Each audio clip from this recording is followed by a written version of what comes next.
আসসালামু আলাইকুম ভিউয়ার্স, নতুন একটা ভিডিওতে সবাইকে স্বাগতম। আজকের ভিডিওতে আমরা তুলে ধরবো গ্রাম বাংলার ঐতিহ্যবাহী খেলা ঘোড়ার রেস।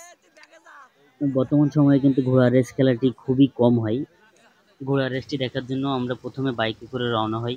বাইকে যাওয়ার সময় কিন্তু আশেপাশে যে প্রাকৃতিক দৃশ্য রাস্তার ধারে সেগুলো আমরা দেখতে দেখতে যাচ্ছিলাম।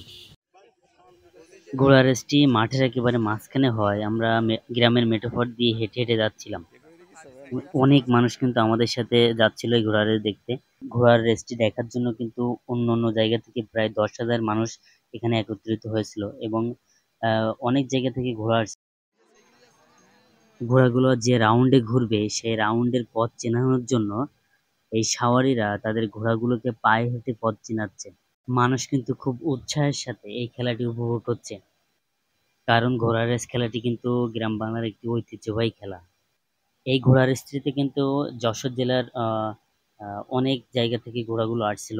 দেখেন, প্রায় 20 থেকে 30টা ঘোড়া আসছিল। যশোর, বেনাপোল, নাভারন এসব জায়গা থেকে কিন্তু ঘোড়াগুলো আসছিল।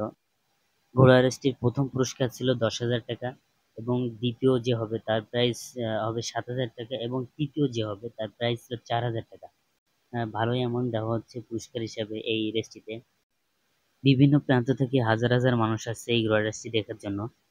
বলতে বলতে কিন্তু ঘোড়া রেস শুরু হয়ে গেছে এবং অনেকগুলো ঘোড়া হয়ে যাওয়ার কারণে 4টা 5টা করে ঘোড়া দিয়ে ভাগে ভাগে খেলাটি করানো হচ্ছে।